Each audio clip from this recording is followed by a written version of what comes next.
Hello friends, welcome back to my YouTube channel. मैं हूं गौरव और आज हम 1 और 2 तारीख के करंट अफेयर्स को कवर करेंगे, साथ ही इनसे जुड़े हुए फैक्ट्स को भी जानेंगे। वीडियो के लास्ट में आपसे एक क्वेश्चन पुट अप किया जाएगा जिसका आंसर आपको मेरे कमेंट बॉक्स में देना है। इस पूरे वीडियो की पीडीएफ फाइल आपको मेरे डिस्क्रिप्शन में दिए गए लिंक से मिल जाएगी और यदि अभी तक आपने मेरा चैनल सब्सक्राइब नहीं किया तो प्लीज़ सब्सक्राइब कर लीजिए। चलिए चलते हैं हमारी वीडियो में। हमारा पहला क्वेश्चन है, किस राज्य की सरकार ने निर्यात बढ़ाने के लिए निर्यातक बनो मिशन शुरू किया है? तो देखिए, निर्यातक बनो मिशन शुरू किया गया है राजस्थान की सरकार के द्वारा। इस मिशन के तहत उत्पादक को सीधे ही निर्यात प्रक्रिया से जोड़ा जाएगा और स्टार्टअप से जुड़े हुए व्यक्तियों को निर्यात लाइसेंस देने, साथ ही उनके पहले कंसाइनमेंट को निर्यात करने तक विभाग पूरा सहयोग करेगा। चलिए जानते हैं अब राजस्थान के बारे में। राजस्थान का क्षेत्रफल जो है वो 342,239 वर्ग किलोमीटर है, यानी कि भारत के कुल भौगोलिक क्षेत्र का यह 10.4 यानी 10.4% है। इस क्षेत्रफल के हिसाब से ये सबसे बड़ा भारतीय राज्य है और जनसंख्या के हिसाब से ये 7वें नंबर पर आता है। चलिए और कुछ फैक्ट जानते हैं इसके बारे में। जो यहाँ के गवर्नर हैं उनका नाम है कलराज मिश्र और यहाँ की कैपिटल है जयपुर। चलते हैं हमारे नेक्स्ट क्वेश्चन की तरफ। 1 करोड़ फास्टैग जारी करने वाला देश का पहला बैंक कौन सा है? पहले जानते हैं फास्टैग क्या होता है। देखिए, फास्टैग होता है, इसको हम आरएफआईडी भी कहते हैं, जिसका जो फुल फॉर्म होती है वो रेडियो फ्रीक्वेंसी आइडेंटिफिकेशन टैग होती है। ठीक है, इससे क्या होता है कि टोल पर हमें नगद पेमेंट ना देकर एक रेडियो फ्रीक्वेंसी मशीन से पेमेंट डिडक्ट होता है, जो कि सीधे हमारे बैंक अकाउंट से लिंक होता है। ठीक है, तो फास्टैग जिसने जारी किया है उसका नाम है पेटीएम बैंक। यानी कि 1 करोड़ फास्टैग जारी करने वाला देश का पहला बैंक कौन बना है? पेटीएम बैंक बना है। अब जानते हैं पेटीएम के बारे में।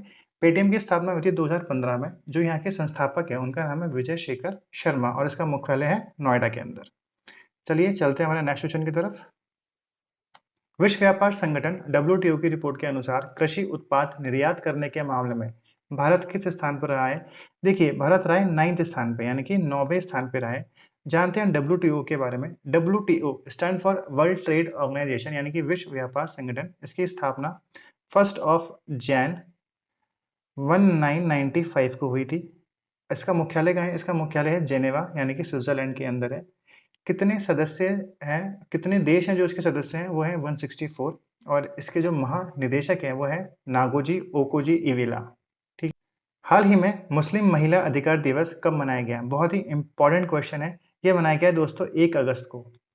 1 अगस्त को क्यों मनाया गया है ये?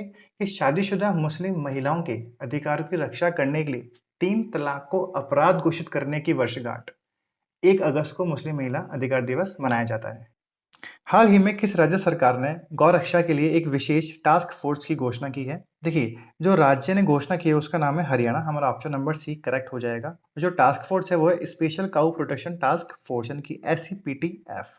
इनका कार्य क्या होगा? इनका कार्य होगा कि अवैध परिवहन को रोकना, गौवंश की तस्करी और वध को रोकना। इसके साथ साथ तस्करी और वध के बारे में जानकारी प्राप्त करके कानूनी कार्रवाई करना और आवारा मवेशियों को बचाना, साथ ही उनके लिए गौशाला के लिए भूमि की व्यवस्था करना, ये इनका कार्य होगा।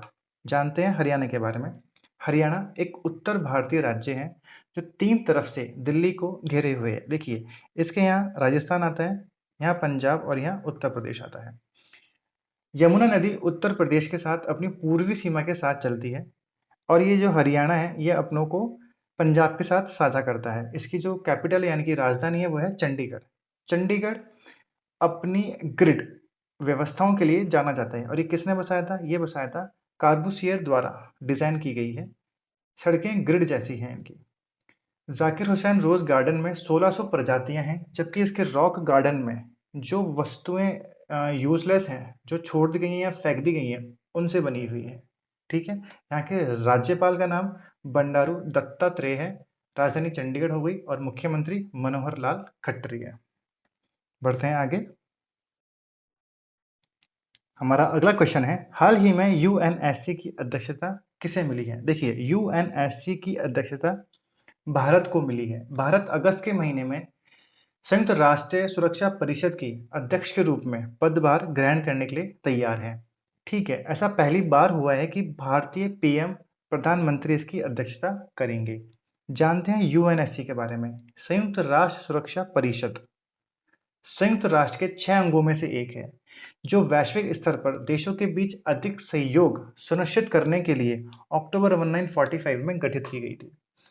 इसमें 193 देशों ने पार्टिसिपेट किया था, यानी कि इसका समूह है, 193 देशों का ये एक समूह है। परिषद की स्थापना सेकेंड वर्ल्ड वॉर की समाप्ति के तुरंत बाद की गई थी। चलिए, 20 जुलाई 2021 को G20 सांस्कृतिक मंत्रियों की बैठक की अध्यक्षता किस देश ने की है? देखिए, इस देश का नाम है इटली। हमारे देश की सांस्कृतिक राज्य मंत्री कौन है? वो है श्रीमती मीनाक्षी लेखी। श्रीमती मीनाक्षी लेखी ने 30 जुलाई 2021 को G20 सांस्कृतिक मंत्रियों की बैठक में भाग लिया था। इस बैठक में जिन विषयों पर चर्चा की गई वो है कि जलवायु संकट को दूर करना, संस्कृति का संरक्षण करना, प्रशिक्षण शिक्षा के जरिए क्षमता का निर्माण करना आदि। ठीक है, जानते हैं G20 के बारे में। G20 को बोलते हैं ग्रुप ऑफ 20। जी 2019 देश और यूरोपियन संघ यानी कि ईयू का समूह है। G7 दुनिया की 60 उन्नत अर्थव्यवस्था को एक अनौपचारिक समूह है। अब उन्नत अर्थव्यवस्था क्या होती है? जो हाईली इकोनॉमिकली स्ट्रांग है, जैसे कि Canada, France, Germany, Italy, Japan, United kingdom और अमेरिका, और साथ ही यूरोपीय संघ भी। इसकी स्थापना हुई थी 26 सितंबर 1999 को। भारत भी G20 का एक हिस्सा है। G20 का पहला सम्मेलन कहाँ हुआ था?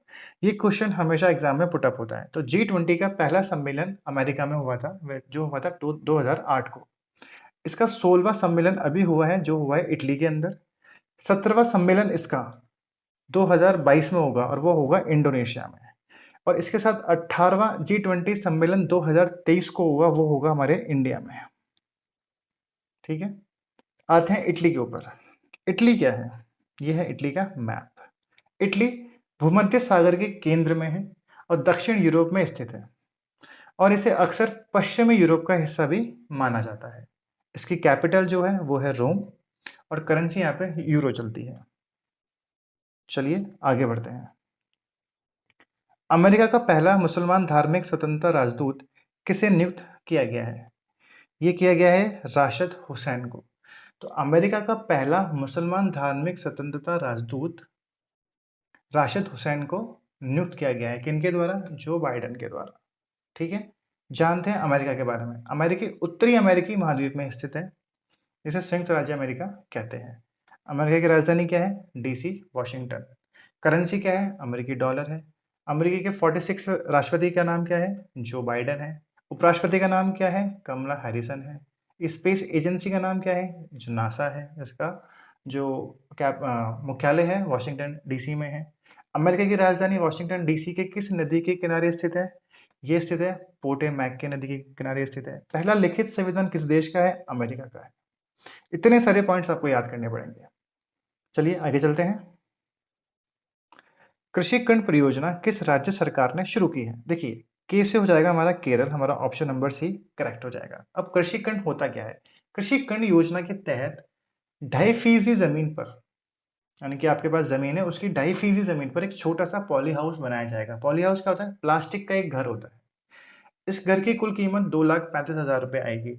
इस मिनी पॉली हाउस के अंदर लंबी फलियां, टमाटर, खीरा, शिमला मिर्च और हरे पत्तेदार सब्जियां लगाने की योजना है।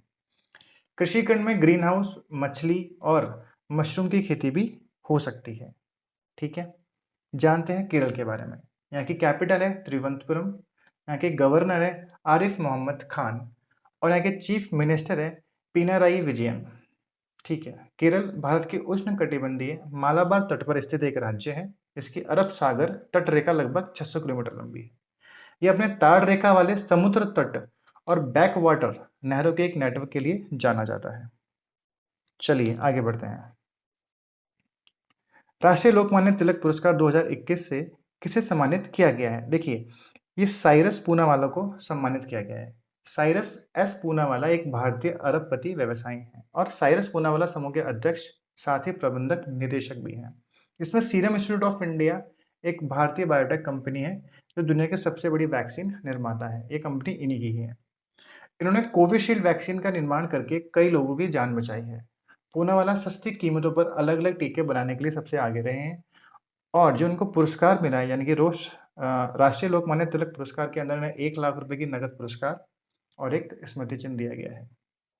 ये पुरस्कार नेशनल लोकमान्य तिलक अवार्ड जो है पहली बार 1983 में दिया गया था। किस-किस को दिया गया था ये पुरस्कार? इंदिरा गांधी को दिया गया था, अटल बिहारी वाजपेयी को दिया गया था, मनमोहन सिंह को दिया गया था, प्रणब मुखर्जी को दिया गया था और इन्फोसिस के संस्थापक एन.आर. नारायण मूर्ति को भी दिया गया था। बढ़ते हैं अगले क्वेश्चन की तरफ। जनता दल यूनाइटेड जेडीयू के नए राष्ट्रीय अध्यक्ष कौन बने हैं? इनका नाम है ललन सिंह, यानी कि ऑप्शन नंबर बी करेक्ट हो जाएगा। स्थापना कब हुई थी? 30 अक्टूबर 2003 को जेडीयू की स्थापना हुई थी। मुख्यालय कहाँ है? दिल्ली में है। राष्ट्रीय अध्यक्ष ललन सिंह है। महासचिव कौन है? केसी त्यागी। बिहार के मुख्यमंत्री का नाम क्या है? नीतीश कुमार, जो इस ही दल से पार्टी से हैं। बढ़ते हैं आगे। भारत ने राष्ट्रीय पोषण अभियान हेतु विश्व बैंक के साथ में कितने मिलियन डॉलर के ऋण पर हस्ताक्षर किए हैं? देखिए, इन्होंने 200 मिलियन डॉलर के पत्र पर हस्ताक्षर किए हैं। राष्ट्रीय पोषण मिशन को पोषण अभियान भी कहा जाता है या फिर इसको नेशनल न्यूट्रिशन मिशन भी कहते हैं। इस कदम का लक्ष्य क्या है कि इस माध्यम से वो बौनापन, अल्प पोषण, रक्त की कमी और जन्म के समय कम वजन वाले बच्चों के स्तर में कमी लाना है। अभी जो कुपोषण का स्तर है भारत में वो 38.4% है। इसको घटाकर ये 25% तक लाना चाहते हैं 2022 तक। चलिए आगे बढ़ते हैं। हाल ही में 2 ओलंपिक मेडल जीतने वाली पहली भारतीय महिला कौन है? तो हमारा आंसर हो जाएगा PV Sindhu. PV Sindhu is the right answer. Bharat की दिग्गज बैडमिंटन खिलाड़ी पीवी सिंधु ने 1 अगस्त 2021 को टोक्यो ओलंपिक में ब्रॉन्ज मेडल अपने नाम कर लिया है और सिंधु ने ब्रॉन्ज मेडल के मैच में चीन की शटलर बिंग जिआओ पर 21-13 और 21-15 से जीत दर्ज की है। चलिए बढ़ते हैं आगे। यूरोपीय संघ के राष्ट्रीय डेटा संरक्षण आयोग ने हाल ही में अमेजन पर कितने करोड़ रुपए का जुर्माना लगाया है? देखिए, जो जुर्माना लगाया गया है वो लगाया है 6,600 करोड़ रुपए का। क्यों लगाया गया है? आरोप इन पर यह है कि उसने यूरोपीय संघ के जनरल डेटा प्रोटेक्शन रेगुलेशन की सही अनुपालना नहीं की है। चलिए बढ़ते हैं आगे। Answer of the last question. हमारा 30 जुलाई को एक क्वेश्चन पुटअप किया गया था जो था कि हाल ही में ट्रांसजेंडर व्यक्तियों के लिए नौकरी आरक्षित करने वाला पहला राज्य कौन बना है? जिन्होंने भी इसका जवाब मेरे कमेंट बॉक्स में कर्नाटक दिया था, बिल्कुल सही उत्तर है ये कर्नाटक। 1% का रिजर्वेशन कोटा मिला है इनको, ट्रांसजेंडर्स को, गवर्नमेंट जॉब्स के अंदर। चलिए बढ़ते हैं आगे। और यह हमारा आज का सवाल। केंद्र सरकार ने मेडिकल क्षेत्र की पढ़ाई में ओबीसी एवं आर्थिक रूप से कमजोर वर्ग यानी कि ईडब्ल्यूएस को कितने प्रतिशत आरक्षण देने की घोषणा की है? आपको इसका आंसर मेरे कमेंट बॉक्स में देके बताना है। क्या वो ए है, क्या वो बी है, क्या वो सी है या फिर डी है। तो दोस्तों आज के लिए बस इतना ही। मिलते हैं अगले वीडियो के अंदर। अगर आपने मेरा चैनल सब्सक्राइब नहीं किया है तो प्लीज़ सब्सक्राइब कर लीजिए। धन्यवाद।